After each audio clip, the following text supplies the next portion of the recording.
இப்போ ஆகஸ்ட் மாதம் போராட்டத்தை முன்னெடுத்தீங்க, காவல்துறை அதை தடை செஞ்சது. அதனால இப்போ கை விட்டுட்டு இருக்கோம். அதை இதே கைவில்ல மறுபடியும் செய்யப்படும். சரிங்கண்ணா. அரசியல் இந்த ஆட்சி முறை எப்படி இருக்குன்னு பாருங்க. நான் தான் சொல்றேன், உலகத்தின் தலை சிறந்த ஆட்சியை நாங்க கொடுக்குறோம். சும்மா சும்மா வெற்றி வார்த்தையா சொல்ல, சிறந்த ஆட்சியை நாங்க தாரோம்னு சொல்றோம். அப்ப அதை நம்பிக்கை வச்சு செய்யணும். நம்ம மக்கள் நம்பணும், இந்த பிள்ளைகளுக்கு ஒரு தடவை வாய்ப்பு கொடுப்போமே அப்படின்னு நம்பணும். அதனால மாற்று என்பது திமுகவை விட்டால் அதிமுக, அதிமுகவை விட்டால் திமுக என்பது மாற்று அல்ல, ஏமாற்று. இது இரண்டையும் விட்டா மாற்றாக உங்கள் பிள்ளைகள் நாங்க இருக்கிறோம், எங்களுக்கு ஒரு வாய்ப்பை தாருங்க. அதனாலதான் நாமே மாற்று, நாம் தமிழரே மாற்று என்று கோரிக்கை முழக்கத்தை முன் வச்சு களத்தில் நிற்கிறோம். இது எளிய மக்களின் மாற்றத்திற்கான எளிய மக்களின் புரட்சின்னு வச்சோம். ஏன்னா சாதாரண பிள்ளைகள்லாம் சேர்ந்து ஒரு மாற்றத்திற்கான புரட்சிகர அரசியலை முன் வைக்கிறோம். அப்போ அதுக்கு நீங்க வலிமை தரணும். அதுதான் இங்க இருக்கிற முக்கியமானது. இப்போ நீங்க வேற வழியே இல்லைன்னு சொல்லாதீங்க, நாமளே வழியா மாறி நிற்கிறோம். இந்த ஆட்சியில் வரும்போதும் ஏடிஎம்கே ஆட்சி இருக்கும்போது டிஎம்கே ஆட்சி இருக்கும்போதும் மது ஒழிப்புன்னு சொல்றாங்க, மது கடையை மூடிடுவோன்றாங்க. 10 to 2 to 12 to 10 மணி வரைக்கும் தான் அந்த மது கடை இருக்கு. ஆனா இப்போ விடிய விடிய பாரே இருக்கு. இதுக்கு உங்களுடைய இல்லை, அதிகாலையில 6 மணிக்கெல்லாம் திறந்துடுறாங்க. 4 மணிக்கு. ஆமா, 6 மணி 4 மணிக்கு திறந்துடுறாங்க. என் தம்பி எடுத்து செந்தில்னு ஒருத்தன் அந்த இதில் இருக்கான், திருவெற்றியுள்ளாவன், கடையில் போய் சண்டை போட்டு 5 மணி 6 மணிக்கே திறந்து விட்டுருக்கேன்னு அந்த நேரமும் வரிசையில் நின்று குடிச்சிட்டு அந்த நேரமும் அந்த கடைக்குள்ள 2 பேர் படுத்து கிடக்குறான். விடிய விடிய கூட குடிச்சிட்டு இருக்கான். அவன் என்ன சொல்றான், இந்த பாருங்கன்னா வட இந்தியன் பூரா வேலைக்கு போயிட்டு இருக்கான், நம்மால் குடிச்சிட்டு படுத்து கிடக்குறான். இது பெரிய துயரம் தான். இதை சரி பண்ணணும். அதனாலதான் நாம என்ன சொல்றோம், வந்த உடனே இந்த சீமை சரக்கு இந்த விற்கிறதுல டாஸ்மார்க் இந்த கடைகளை மூடிடும். ஆனால் இந்த உயர் ரக மது இருக்குல்ல, இந்த மதுவை நட்சத்திர விடுதிகள், ரெசார்ட்டுகள், பெரிய பெரிய வெளிநாட்டு பயணிகள் வர சுற்றுலா தலங்களில் அனுமதிக்கிறோம். இப்போ பெரிய விடுதிகளில் போய் வெளிநாட்டு பயணிகள் வரவனுக்கு வந்து நீ என் கள்ளக்குடின்னு சொல்லிட்டு இருக்க முடியாது, அதை அனுமதிச்சிடறோம். ஆனால் நம்மளுடைய ஒவ்வொரு தேசினத்திற்கும் ஒரு மது இருக்குது. அதில் நாம நம்மளுடைய பனம்பால், தென்னம்பால், ஈச்சம்பால், நம்ம பாரம்பரிய கலாச்சாரத்தோட இருக்கிற இயற்கை இதான இந்த கல்லை திறந்து விட்டுறோம். அதை நம்ம திறந்துடும். அதை நான் சொல்றேன், வந்தா திறப்போம், இதை மூடிடுவோம்னு சொல்றோம். அதே மாதிரி இப்போ பார்த்தீங்கன்னா வடநாட்டிலேருந்து நிறைய பேர் இங்கே வர ஆரம்பிச்சிட்டாங்க. வேலைவாய்ப்பு இங்கே இருக்கிறவங்களுக்கே வேலைவாய்ப்பு இல்லாத சூழ்நிலை தான் உருவாகிட்டு இருக்கு. இப்போ அங்கேருந்து வர்றவங்க அந்த சம்பளத்திலேயே கம்மியாக வேலை செய்கிறதுனால இங்கே பார்த்தீங்கன்னா அதிகமான ஆட்கள் வர்றதே வந்து வடநாட்டிலேருந்து தான் வராங்க. அங்கே 65 லட்சம் பேருடைய ஓட்டுடைய உரிமையை ரத்து பண்ணிட்டேன்றாங்க. அப்போ அவங்களுக்கு ஓட்டு உரிமை அப்போ யாருடைய ஆட்சி இங்கே வரும்? இங்கே மறுக்க வேண்டியது இல்லை. அது வந்து அதானே, நான் ஒருத்தவங்க அது கடுமையை எடுத்து சண்டை போடுறேன். எங்கள் அண்ணன் ஏர்போர்ட் மூர்த்தி நாங்கள் தான் போடுறோம். இதில் என்ன அப்படின்னா, உழைப்பிலிருந்து நுட்பமாக நம்மளை வெளியேற்றுறான். உழைக்கிற திறனற்றவர்களாக முதல்ல ஆக்குறான் குடிக்க வச்சு. அப்புறம் இந்த சோம்பி இருங்கள் காசு தரம்னு 100 நாள் வேலை திட்டம்னு போட்டு அதில் விட்டுறான். அப்போ இந்த உழைப்பிலிருந்து நம்ம வெளியேற்றுறதுனால உழைப்பின் தேவை அப்படி இருக்கிறதுனால அவன் வந்து அதை நிறைச்சிடறான், தவிர்க்க முடியாது. நம்ம முதலாளிகள் சொல்றது அவன் உழைக்கிறான், 2வது குறைந்த கூலிக்கு கிடைக்கிறாங்கிறது இருக்குது. இதனால இது தவிர்க்க முடியாததா ஆகுது. இன்னைக்கு தவிர்க்க முடியாத இப்படி வர்றது வந்து நாளைக்கு அது வந்து அவன் என்ன பண்ணுவான், இன்னைக்கு 500 ரூபா கூலிக்கு வரவன் நாளைக்கு 5000ன்னு சொன்னா கூட நம்ம கொடுத்து தான் வேலை செய்யணும். அவனுக்கு வேலை கொடுக்கறதுல சிக்கல் இல்லை, அவனுக்கு ஓட்டுரிமை கொடுக்கறதுல பெரிய சிக்கல் வருது. அங்கிருந்து வர்ற குடியேற வட இந்தியன் வந்து காங்கிரஸ் வாக்காளனும் இல்லை, முழுக்க அவன் பிஜேபி ஓட்டர்ஸ் தான் அவன். அதை நீங்க கவனத்தில் வச்சுக்கணும். வரும்போது இப்போ கோவை தெற்குல வந்து அம்மையார் வானதி சீனிவாசன் அவர்கள் ஜெயிச்சதுக்கு 20,000 வாக்கு வித்தியாசம். இந்த 20,000 வாக்குமே வட இந்தியர்கள் வாக்கு தான். தடுப்பது இப்ப நம்ம ஆட்சிக்கு வந்தால் வட இந்தியர்கள் இங்க வந்து வேலை செய்யணுங்கிற தேவை இல்லைங்கிறத நாம ஒழிச்சிடறோம். நம்ம படிச்சுட்டு வேலை இல்லாத இருக்கிற எல்லா பிள்ளைகளையும் மதுவை ஒழிச்சிடறோம். உடல் திறன் அவனுக்கு வந்துடும். திறன் மேம்பாட்டு பயிற்சிகளை கொடுத்து அங்கங்கே அவர்களை எடுத்து பதிவு பண்ணி வச்சுக்கிறோம். இப்போ நீங்கள் ஒரு பெரிய ஜவுளி முதலாளி, இவர் எங்கள் அண்ணனுக்கு வந்து 200 பேர் வேலைக்கு தேவைப்படுது, ஆண்கள் பெண்கள்னா என்கிட்ட பதிவு இருக்கும், கவர்மெண்ட்கிட்ட இருக்கும். அவர் வந்து இங்கே இத்தனை பேர் எனக்கு வேலைக்கு வேணுங்கிறத இந்தந்த கல்வி தகுதினா அந்த கல்வி தகுதியோட பதிவு பண்ணி வச்சுருப்போம். நம்ம அனுப்பிடுவோம். சம்பளத்தை அவர் இங்கே கட்டிட்டா நாங்களே கொடுத்துருவோம் பிள்ளைகளுக்கு, இல்லைன்னா அவரே கொடுத்துட்டா ரொம்ப நன்றின்னு சொல்லி அனுப்பிடுவோம். உங்களுக்கு புரியுதுன்னு நினைக்கிறேன். வேளாண்மைக்கு ஆள் வேணாலும் அனுப்பிடுவேன், கட்டடம் கட்டுறதுக்கு அதனால அனுப்பிடுவேன். இந்த மாதிரி நான் இங்கே அனுப்புனேன்னா அவனை திருப்பி அனுப்பிடுவேன். இப்போ நீங்கள் ஒன்றும் இல்லை, நான் சொல்கிறேன், நம்ம விளையாட்டு சொல்கிறேன் நினைக்கிறீங்க. நான் வென்று முதலமைச்சர் ஆகி அப்படி உட்காடுறேன், அவன் வந்த ட்ரெயினில் திருப்பி போகலைன்னா இன்னைக்கு எடுத்தேன் போயிடுவேன். வரும்போதே என்ன பண்ணுவேன், இன்னர் லைன் உள் நுழைவு அனுமதி, இன்னர் லைன் பெர்மிட் போடுவேன். அப்படியே வந்தான்னா யாரு, எந்த மாநிலத்திலிருந்து வரான், எதுக்காக வரான், அவனை கூட்டி வந்த முகவரியா, என்ன பணிக்கு வரான், எங்க தங்குவான், எவ்வளவு நாள் இருப்பான், இந்த கான்ட்ராக்ட் எத்தனை நாள் போடப்பட்டிருக்கு, பில்டிங் கட்டுறதுக்கு இல்லை சாலை போடுறதுக்கு அல்லது இதுக்காக வந்திருக்கான், இவனுடைய முகவரி என்ன, இவனுடைய ஆதார் அட்டை என்ன, எல்லாம் என்கிட்ட இருக்கும், தாப்பிக்கவே முடியாது. அப்படின்னா அவன் என் பிள்ளைய தூக்கிட்டு போய் வன்புணர்வு செய்கிறான், என் பிள்ளைய அடிச்சு இது பாருங்க திண்டுக்கல்ல செங்கல் சூளையில அடிச்சு கொண்டு விட்டான் பார்த்தீங்களா. இது தொடர்ச்சியா நடக்கும்போது நான் கூட சொல்லுவேன், நீ எனக்கு போடுவ, யாரு எனக்கு போடுவ, இல்லைன்னா வட இந்தியவனை அடிப்பான், அப்ப நீ வழியோடு தேடுவாயின்னுல்ல. அது இந்த காலம்தான், இப்ப தேடுவான் இன்னைக்கு அடி விழுந்தவன அன்னைக்கே சீமான் சொன்னாங்கிறான்ல, இப்ப அதுதான். அதனால இதுக்கு ஒரே வழி இருக்குது, நம்ம பிள்ளைகளை உழைக்க தயார்படுத்தணும். நம்ம பிள்ளைங்க உழைக்கிறதுக்கு கூச்சப்படுறாங்க. எந்த வேலையும் செய்யலாம் இழிவல்ல, எந்த வேலையும் செய்யாமல் இருப்பதான் இழிவு என்று கற்பிச்சு நம்ம பிள்ளைகளை வா வேலை செய்யி அப்படின்னு சொல்லி வேலை கூட்டி வரணும். அதை சும்மா விட்டா வரமாட்டான். கவர்மெண்ட் எப்படி சொல்லணும், கவர்மெண்ட் இவருக்கு தான் வேலைக்கு ஆள் அனுப்புறேன், கவர்மெண்ட் அனுப்புது அப்படின்னா வேலை என்ன ஆயிருது, கவர்மெண்ட் வேலையாயிருதுன்னா வந்துடுவான். இப்ப சரியா நான் சொல்றது வேற. நான் வந்து என் பேரு சுதர்சன். நான் பெரம்பூர் பகுதியிலிருந்து வரேன். இப்போ நான் கேட்க போற கேள்வி வந்து மாணவர்களுக்கான வாழ்வாதாரத்தை பத்தின கேள்வி. ஏன்னா இன்றைய மாணவர்கள் தான் நாளைய தலைமுறையை வழிநடத்தக்கூடிய தலைவர்களாக மாற போறவங்க. அவங்களுக்கு இப்போ தமிழ்நாட்டில் மட்டும் பார்த்தீங்கன்னா 4000க்கும் மேற்பட்ட கல்லூரிகள் இருக்கு. அந்த கல்லூரிகளில் ஒரு ஆண்டுக்கு ஒரு அதிகபட்சமா 1 கோடி மாணவர்கள் வந்து அவங்களோட பட்டப்படிப்பை முடிச்சுட்டு வெளியேற வந்திருக்காங்க. குறைஞ்சபட்சமா ஒரு 90 லட்சம் பேர் ஏறக்குறைய வர்றாங்க ஒரு வருடத்துக்கு. இவங்களில் இருக்கக்கூடிய ஒரு 5% மாணவர்கள் மட்டும்தான் அரசு வேலை வாய்ப்புல ஒரு டிஎன்பிசிலையோ ஒரு என்டிபிசி ஒரு ஆர்ஆர்பிலையோ இதுல வந்து வேலை வாய்ப்பை தழுவி போயிட்டு இருக்காங்க. மற்ற ஒரு குறைஞ்சபட்ச மாணவர்கள் வந்து ஒரு தனியார் தொழில் நிறுவனங்களிலேயோ இல்லை ஒரு தொழிற்சாலைகளிலேயோ ஒரு வேலை வாய்ப்பை தேடி போயிடுறாங்க. மீதம் இருக்கக்கூடிய ஒரு அதிகபட்சம் ஒரு 90% இருக்கக்கூடிய மாணவர்கள் வந்து அவங்க அடுத்த கட்ட வேலை வாய்ப்புக்கான ஆதாரம் வந்து இந்த தமிழக அரசால இன்றைய வரையும் ஒரு தீர்வு கிடைக்கல. இப்ப நீங்க வந்து சொல்றது பாத்தீங்கன்னா ஆடு மாடு மேய்க்கிறதா இருந்தாலும் சரி, வேளாண் தொழில் சேர்ந்த வேலைகளா இருந்தாலும் சரி, இது எல்லாத்தையும் அரசுடைமையாக்கி அனைவருக்கும் வேலை கொடுப்பேன் அப்படின்னு சொல்றீங்க. இப்ப படித்து வந்த இளைஞர்களுக்கு எந்த மாதிரி வேலை வாய்ப்பை கொடுத்தா அவங்களோட வாழ்வாதாரம் அடுத்த கட்ட தலைமுறையை நகர்த்தி போவோம் அப்படின்றது உங்களோட கருத்து? இல்ல அண்ணனுடைய இதுல அடிப்படையிலே நமக்கு நிறைய தூரம் அதுல வேறுபாடு இருக்குது. ஏன்னா இந்த கல்வி வந்து அறிவுக்கான கல்வியா இல்லை, வாழ்க்கை நெறியை போதிக்கிற ஒழுக்க நெறி சார்ந்த கல்வியா இல்லை. நம்மகிட்ட இருக்கிற கல்வி முறை இது வியாபாரம் சார்ந்த கல்வியா இருக்கு. ஒரு இந்த பணத்தை கொடுத்து இந்த கல்வியை கற்றா இந்த வேலைக்கு போய் இவ்வளவு சம்பாதிக்கலாம், இப்படிதான் இருக்குது. இப்போ அந்த மாதிரி இதுல இப்போ தம்பி உதயநிதியே சொல்றாரு பாருங்க, அவரு நல்லா படிச்சாரு, டாக்டர் ஆயிட்டாரு, நான் சரியா படிக்கல துணை முதல்வர் ஆயிட்டேன்ற மாதிரி கல்விக்கு இதுக்கு பார்க்குற வேலைக்கும் பொறுத்திக்கிட்டு கூடாது.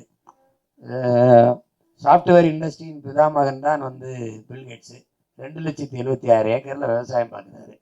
அவர்கிட்ட கேட்கும்போது நீங்க ஏன் இந்த வேலையை செய்கிறீங்கன்னா அங்கதான் எல்லாருக்கும் வேலை கொடுக்க முடியுங்கிறாரு, அங்கதான் நிரந்தர பொருளாதாரம் இருக்குங்கிறாரு. அதை நீ கவனத்தில் வச்சுக்கணும்.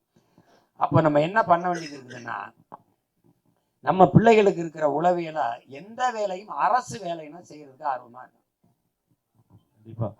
அப்போ அது நம்ம மக்களை எங்க மக்களை கிராமத்துல என்ன சொல்லுவாங்கன்னா, அரை காசுனாலும் அரசாங்க காசா இருக்கணும்ப்பா, காசுனாலும் கவர்மெண்ட் காசா இருக்கணும்பாம்பாங்க.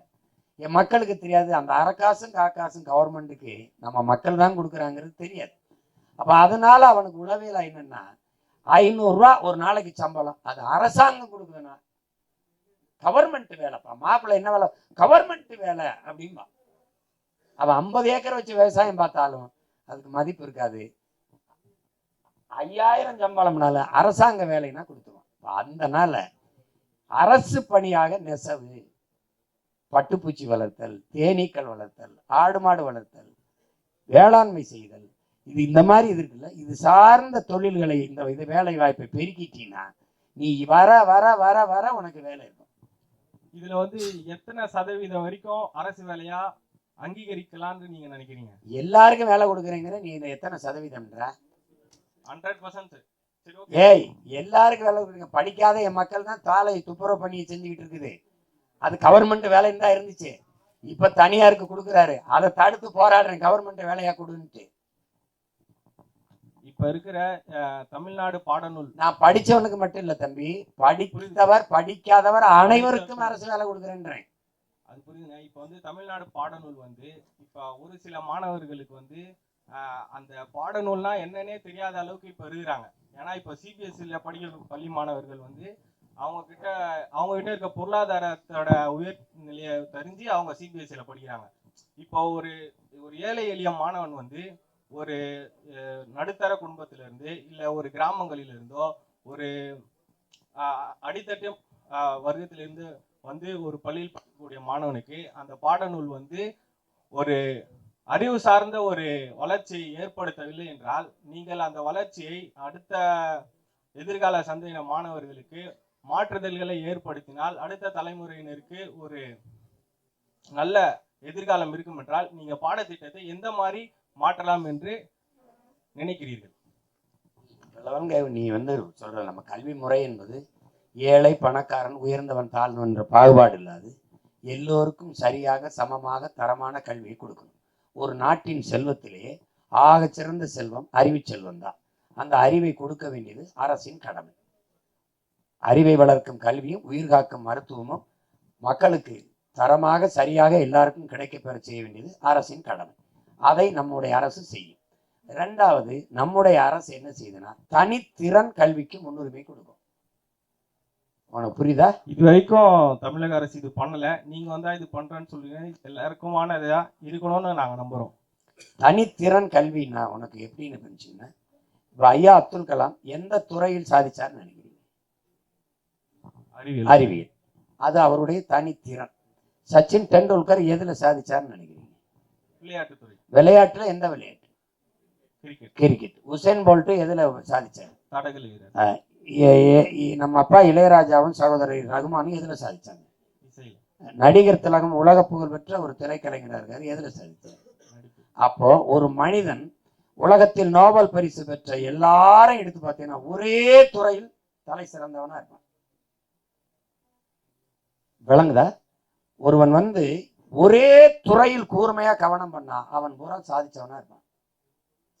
அப்ப நீ பாடம் இருக்கலாம், ஆங்கிலம் படிக்கலாம், கணிதம் படிக்கலாம், அறிவியல் படிக்கலாம், புவியியல் படிக்கலாம், எதையும் படிக்கலாம். என்னன்னா உனக்கு பிடித்த உன்னுடைய ஆற்றல் எது, அதுலதான் உன்னுடைய திறனை நீ செலவிடணும். பாடுவதா பாடுவது, ஓடுவதா ஓடுவது, ஆடுவதா ஆடுவது. புரியுதா உனக்கு? அந்த மருத்துவம் படிக்கணுமா அது, இல்ல அறிவியலா அது, பொறியியலா இது. ஒரே துறையில் ஒரு மாணவன் சிறந்து அதிலே கவனம் பண்ணாதான் அவன் சாதனையாளனா வர முடியும். அப்போ எல்லா பாடமும் துணை பாடம், தனித்திறன் ஆற்றல் தான் அவனுக்கு சிறப்பு பாடம். உனக்கு புரிது நினைக்கிறேன். இப்ப நீ வந்து என்ன, நம்ம கல்வி முறை எப்படி மாறுதுன்னா அரும்பு மொட்டு மலர்னு மாறுது.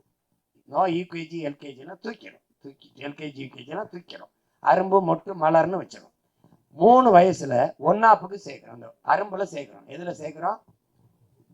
அரும்புல 3 வயசுல சேர்க்கிறோம்.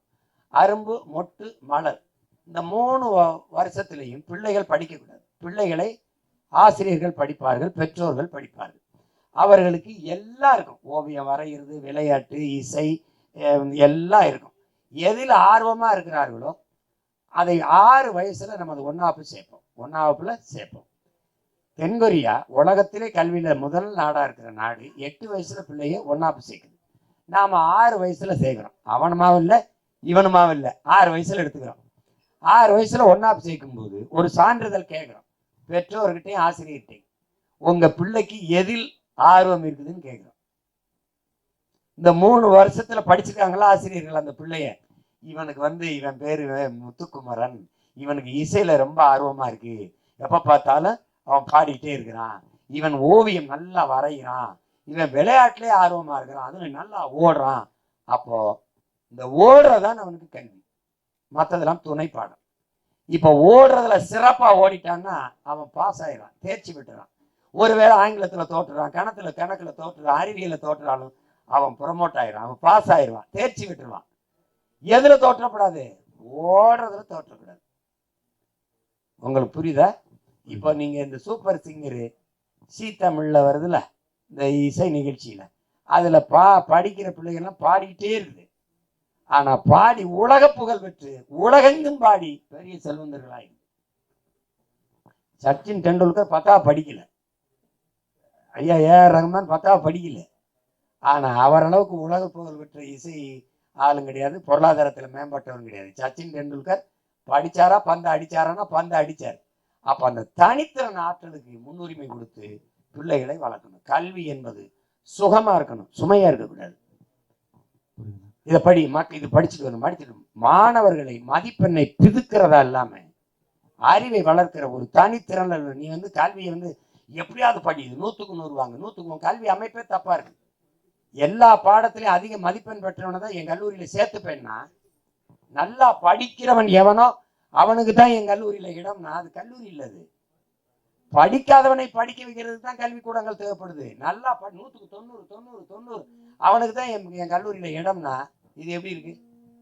இந்த முறை எப்படி நீங்க பாக்குறீங்க? இப்ப நான் ஒரு டாக்டர், நான் ஒரு மருத்துவர், எவனுக்கு இதுல நோய் இல்லையோ அவன் வா நான் வைத்தியம் பாக்குறேன்னா நாம டாக்டரா பைத்தியமா?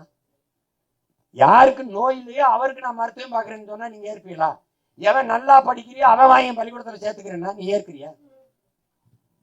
எவனுக்கு படிக்க முடியலையோ, எவனுக்கு சரியா படிப்பு வரலையோ அவனுக்கு வா நான் நல்லா கற்பிக்கிறேன்னா தான் அது கல்விக்கூடம். புரியுதா? எவன் நல்லா படிக்கிறானா அவன் என்கிட்ட வானா அது கல்விக்கூடம் இல்ல, அது சந்தை, அது வியாபார கூடம். அப்ப அந்த முறையவே நம்ம மாற்றணும். சரி, நன்றி.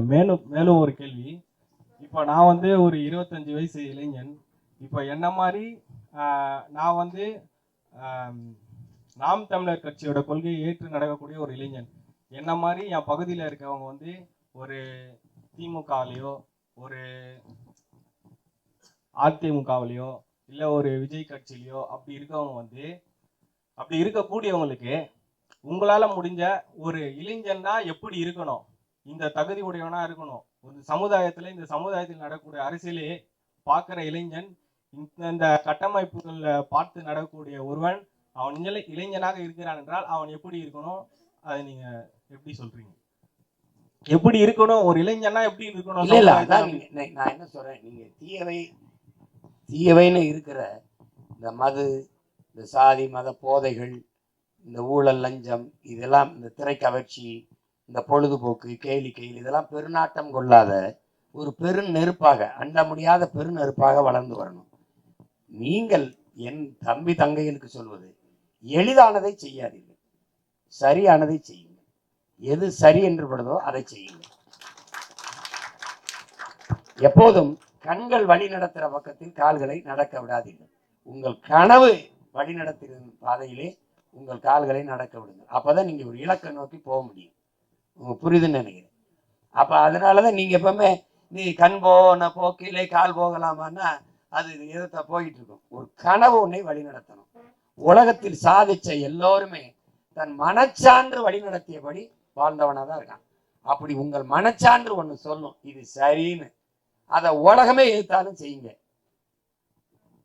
தவறுன்னு பட்டுருச்சு உலகமே செய்யினாலும் செஞ்சிடாதீங்க. இதுதான் நீங்க கடைபிடிக்க வேண்டியது. இப்ப என்னை பாரு, எவ்வளவோ அழுத்தம் கொடுத்து கூட்டணிக்கு போக சொல்லுவான், எனக்கு அது தவறுன்னு படுது, நான் செய்ய மாட்டேன். அவ்வளவுதான்.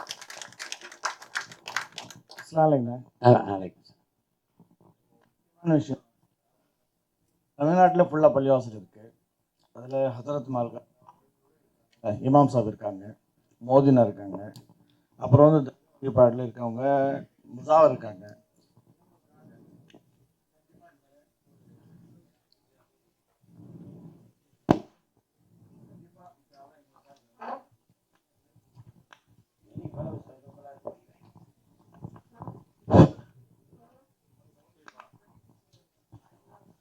இன்ஷா அல்லாஹ் இவங்களுக்காக ஒரு குரல் நீங்கள் கண்டிப்பாக கொடுக்கணுங்க. ஏன்னா எல்லாமே ஆலிம்களை வச்சு அரசியல் பண்ணிட்டு இருக்காங்க. முட்டாள்தனமாக சில விஷயம் சில பேர் செய்கிறாங்க. அது நம்ம மனசு கஷ்டமாக இருக்குது. இதுக்காக நீங்கள் வழிகாட்டுவாங்க இன்ஷா அல்லாஹ். உலமாக்கலை, ஏன்னா பள்ளிவால ஹசரத்தா இருக்காங்க, மோதினா இருக்காங்க, இவங்களுக்காக எதுவும் அங்கீகாரமே இல்லை. அதுல வந்து உறுதியா நம்ம செய்வோம் இன்ஷா அல்லாஹ். ஏன்னா அதுல இருந்து கஷ்டப்பட்டு நம்ம வந்திருக்கோம். அதனால அவங்க இருக்கிறவங்க என்ன கஷ்டப்படுறாங்கன்னு சொல்லி தெரியுது. அதனால உங்ககிட்ட சொல்றேன், நாளைக்கு நீங்க இன்ஷா அல்லாஹ் நீங்க முதலமைச்சர் செய்யுங்க. நான் உங்களுக்கு உயிருக்கு துணை உறுதுணையா எப்போ இருப்பேன். நான் உங்களுக்காக என்னுடைய குரலை நான் உங்களுக்காக அர்ப்பணிச்சு நிற்கிறேன், போராடுறேன். கண்டிப்பா நான் இன்ஷா அல்லாஹ். அஸ்ஸலாமு அலைக்கும். ஆனா கோவை மாசாபாய் விடுதலைக்காக நீங்க போராடி இருக்கீங்க. அதே மாதிரி கடந்த மாதம் புலல் சிறையில் தாக்கப்பட்ட போலீஸ் பக்ருதீன், பன்னா இஸ்மாயில் அவங்க குடும்பத்தை சந்திச்சு நேரடியாக போய் அங்கே சந்திச்சுங்க மதுரையில் போய். அவங்களுக்காக இப்போ ஆகஸ்ட் மாதம் போராட்டத்தை முன்னெடுத்துங்க. காவல்துறை அதை தடை செஞ்சது. அதனால் இப்போ கைவிட்டு இருக்கோம். அதை இதே கைவில்ல மறுபடியும் செய்யப்படும். சரிங்கண்ணா. இதே மாதிரி முதல்ல நீங்கள் தமிழ்நாட்டுக்கு அறிமுகப்படுத்தின யாசின் மாலிக்குடைய விடுதலைக்காக உங்களோட போராட்டத்தை முன்னெடுப்பீங்களா? இல்லை, அது எடுப்பேன். இப்போ நீ என் விடுதலைக்கே போராடுறதுக்கு இப்போ ஆள் தேவைப்படுறதுனால ஒரு தடவை எங்கள் தம்பிகிட்ட வந்து அப்போ அந்த பெரும் வெள்ளம் வந்துடுச்சு காஷ்மீரில். அப்போ நான் கேட்டேன், அந்த மாதிரி பொருள்களை சேமித்து அனுப்பவான்னு நான் கேட்டேன். அப்போ என் தம்பிகிட்ட அவன் சொல்லிவிட்டான், அண்ணன் அனுப்புவார், வந்து எனக்கு சேருமான்னு கேளுங்க அப்படின்னு. அதனால அது கடினம். ஒரு தடவை என்ன பிரச்சனை வந்துருச்சுன்னா, வெள்ளத்தில் போன மக்களை வந்து இராணுவ படகுகள் இருந்துச்சு. அந்த படகுல போய் காப்பாற்றுங்கன்னு இவர் முறையிட்டு சண்டை போட்டாப்புல. அப்போ அந்த இராணுவ வீரர்கள் செய்யலை. மக்கள் வெள்ளத்தில் போயிட்டு இருந்தாங்க. அப்போ அவ்வளவு அக்கறை இருந்தால் நீ வேணா போய் காப்பாற்றுன்ட்டாங்க. இவன் என்ன பண்ணிட்டாரு, நம்மால் படகு எடுத்துக்கிட்டு துணைக்கு ஆளுகளை கூட்டி போய் இவர் போய் மக்களை காப்பாற்றி கரையேற்றிட்டாரு. கடைசி அவன் மேலே இராணுவ படகை கடத்திட்டு போயிட்டாருன்னு வழக்கு போட்டு வச்சுட்டாங்க. அது கடுமையாகிட்டு சண்டை போட்டேன், நீ மீன் செய்யலை, அவன் செய்கிறோம், நீ தான் கொடுத்து விட்டா படகை அப்படின்னு. அப்போ அந்த மாதிரி இருக்குது. இப்போ நான் போடுற சண்டை வந்து அவருக்கு பயன் தராது. அது அவரும் விரும்ப மாட்டாப்ல. ஆனால் நானும் இப்போ கூண்டுக்குள்ள இருந்து இந்த சேவல் கூவிக்கிட்டு இருக்கு, எவனுக்கும் கேட்க மாட்டேங்குது. கூரையில் ஏறிக்கிறேன், கூரையில் ஏறிட்டு கூவுனா சரியா. அதே மாதிரி அந்த கேட்ட கேள்வியை கேட்காதீங்கன்னு நினைக்காதீங்க. இந்த வேலூர் சம்பந்தமா, வேலூர்ல இருக்கக்கூடிய பள்ளிவாசல் வந்து திப்பு சுல்தான் கோட்டைக்குள்ள இருக்குது. அது திப்பு சுல்தான் வந்து அங்க இருக்கக்கூடிய மற்ற மதத்தினரும் வழிபடணுன்றதுக்காக ஜெகதீஸ்வரர் கோயிலுக்கு இடம் கொடுத்தாரு. அந்த ஜெகதண்டேஸ்வரர் கோயில் இருக்கு. அந்த கோயில் இன்னைக்கு வரைக்கும் அது பூஜை எல்லாமே நடந்துட்டு இருக்கு. அதே மாதிரி உள்ள சர்ச் இருக்கு, அரசு அங்க அலுவலகங்கள் இருக்கு. ஆனா ஒரு சின்ன ஒரு 3 சென்ட் இடம் இருக்கக்கூடிய அந்த பள்ளிவாசல் மட்டும் ஒரு நிமிஷம் அந்த பள்ளிவாசல் மட்டும் இஸ்லாமியர்களுக்கு வழிபாட்டு உரிமை